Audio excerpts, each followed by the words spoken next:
Hello everybody and welcome back to Firefield Junction, and here we are, finally. I have been after one of these for a very long time now. As we can see, it's the Class 220 Cross Country Voyager by Bachmann. I wanted the 220 instead of the 221, mainly because, well, I've already got a 5-car sort of high-speed DMU unit in form of the GWR Class 800, and in my opinion I just sort of prefer the look of the 4-car Voyagers to the 5-car ones, even though obviously there's not that much difference. But anyway, yeah, I just wanted one of these instead of the 5-car version. I might get the 5-car version in the future, but for now I'm very happy with this one. As I already mentioned, it is by Bachmann. As we can see, it's in cross-country livery. This particular one, just not the camera there, sorry about that. This particular one is 220017, 4-car DMU. Yeah, been after one of these for a very long time, as I've already mentioned. Obviously they are quite rare now, but I'm very happy that I've managed to get my hands on one finally. Obviously it's the latest addition to the collection. It only arrived yesterday, but very happy to finally have it here. Well, I don't know what else I need to say about it. Obviously, I'm sure all of you have probably seen these in real life. I quite like the Voyagers. I think obviously they're probably not the nicest looking things, but I quite like them. I do quite like the sound of them. I've been on them quite a few times. Yeah, and I think they're nice. I know not everyone likes them, but I quite like them. I think they're quite nice trains, and I especially love the cross-country livery, especially on these. I think it looks amazing on these trains. But yeah, I think what we need to do is get her open and have a look at her. Obviously, it's a very big box. Obviously, it's a 4-car unit, but yeah, it's going to be quite difficult, I reckon, to have a look at this, because it's probably one of the biggest ones I've done yet. There we are. So obviously each unit, as we can see, has got its own sort of box. So we'll have a look at one. Since what we'll do is we'll have a look at one of the ends, and then we'll have a look at the motor unit. So we don't need to look at both ends because they're exactly the same, and I think there's no point looking at both centre cars because they're pretty much going to be exactly the same as well. Obviously apart from the motor. Let's put this big box to one side, and as we can see, this is one of the ends, and this is the this is the standard class end. Obviously the other end is the first class end. Or is this the first class end? Wait till we get it out. Pretty sure this is the standard class end though. Come on, there we are. Didn't want to come out then. Slide this off. And lift this up. Obviously it's typical Bachmann packaging that we're used to. There we are, let's put that to one side. We'll just put that back in there for now. And put this back together. Whoops.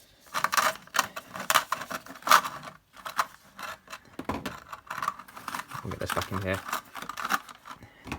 Then just slide this back over the top. There we are. I'll put that to one side. Sorry about that. This is quite good packaging, but it can be a bit of a pain sometimes.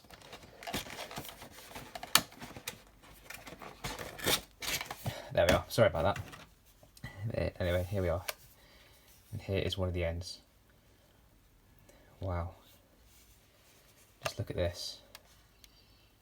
That is amazing. She has got working lights, as I'm sure you probably know. The detail is just amazing. The livery application is spot on.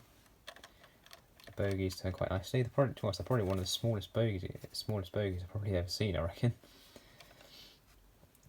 And we've got the cross-country logo there and writing. You can even feel that, which is very nice. And the roof. This is probably, I reckon, this model must have one of the most detailed roofs out of all models you can get, I reckon. It's just amazing. They've got the tanks there. You've got some grills. There's warning signs. got some, I don't even know what they are, maybe generators for air conditioning, I don't know. Then again, more warning signs, more vents. And you've got separately fitted wipers as well. Underframe detail, and obviously there isn't much of it, but to be honest, there's not much on the real thing either. And then the ends. Again, you've got more warning signs, and you can see you've got the doors there. Then obviously you've got the coupling mechanism there, because in one of the boxes for one of the units, I reckon it might be in the motor. Obviously you'll have the couplings that go into these. Because I can't remember if this is the tilting. I don't think this one tilts, or does it? No, I don't think it does. But the cross-country Voyagers don't tilt in real life anyway, I don't think. I think when a lot of them were because a lot of these did start their lives with Virgin, I believe. Obviously, I'm pretty sure they did tilt then. But when cross-country took them on, they disabled the tilting mechanism on them, I believe. Now we can see you've got the number there, 220017. I'm guessing, I thought on a lot of these a number would probably be somewhere around here, somewhere around the front. I'm guessing maybe it's obviously down here on the real thing, maybe. Then you've got this sort of dummy coupling here, but if you wanted to, you could try coupling two ends together to make a set of 8 or a set of 10.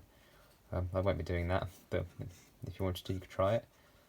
You've got some kind of handrail there. I don't remember seeing that on the real thing, but that's there, I suppose.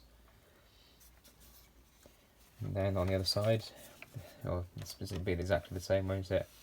As you can see they've got the pickups there and there, but that's also just for the lights, which is good. I don't know why on a lot of other Bachmann DMUs, like the older 158s, 166s, etc., while on the end ones that just have the lights, I don't know why they just do one bogie. It's just not exactly the best thing. But yeah, at least we got pickups there and there for the lights, which is good. Yeah, this is the standard class unit. So the other end will definitely be the first class one. We can just about see through the windows there.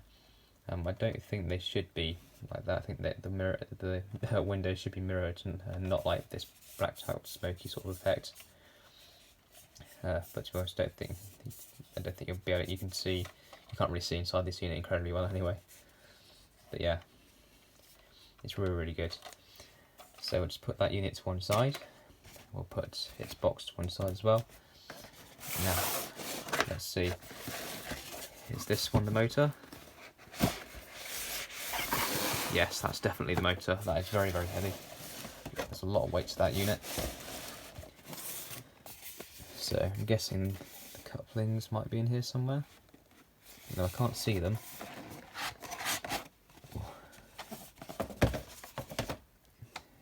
Yes, they must be in a different unit then.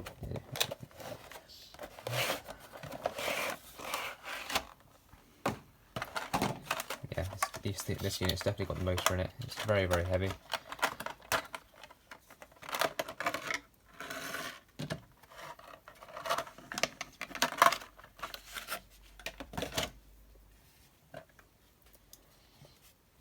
And here we go. This is one of the centre units, and this is the one that's got the motor in it. I've got a coupling there.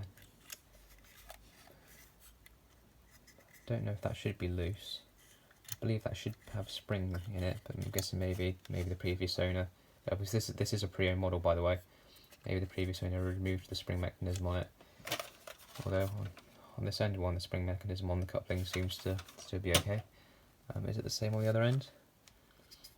I guess it is. Maybe the Bachmann just didn't fit a spring mechanism to the motor unit. Maybe, I'm not sure. But anyway, it's just as good. Obviously, again, as I mentioned before, this is one motor in it. You can just see the motor inside there. Then you've got two flywheels which go into two drive shafts, and that drives all of the wheels on this unit. So yeah, plenty of traction. But yeah, the detail is just as good. Again, you've got beautiful livery application. Again, detail on the roof is just as good. Underframe detail, again, obviously not much of it, but again, you don't really expect much underframe detail on these kind of units. And the weights, obviously, really heavy, which is good. Because there aren't any traction tyres. Just check. Good, because there shouldn't be. Especially when you get like this with loads of weights. Again, the ends. Again, you've got your warning signs.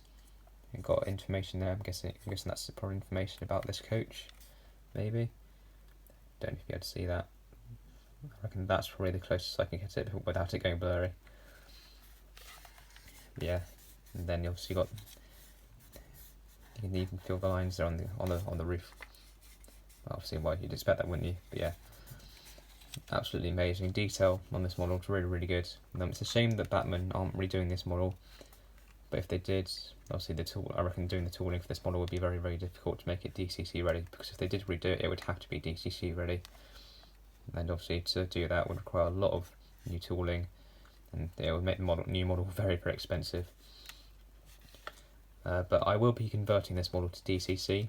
I'll be doing a video not long after this one, showing you how to DCC this particular unit.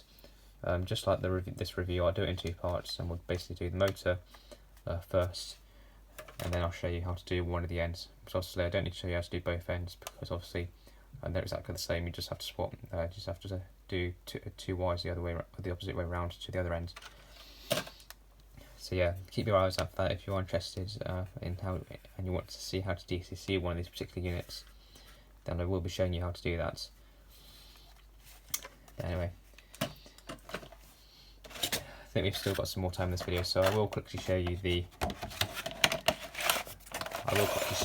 other sensor units, because it is slightly different. So we go back into the box. Obviously, that's the other end there, and that's the first class. That's the first class one. So we'll just put that to one side. Then we'll have a quick look at the other sensor units. I still can't see where the couplings would be.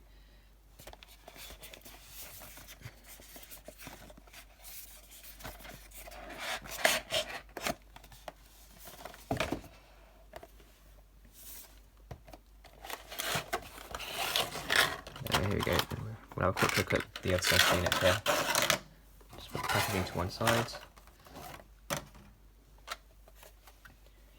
There we are, and this is the other sensor unit. Obviously a lot lighter because there's no motor in it, but there's still plenty of weight, which is good. Again, detail, just as good as on the other units. Same amount of roof detail. Again, beautiful livery application. Yeah, spot on. Really good. But anyway, I'll end part 1 here for now, and I'll see you guys in part 2, where we'll put it on the track and see how she runs. So thanks for watching, guys. I'll see you soon. Bye.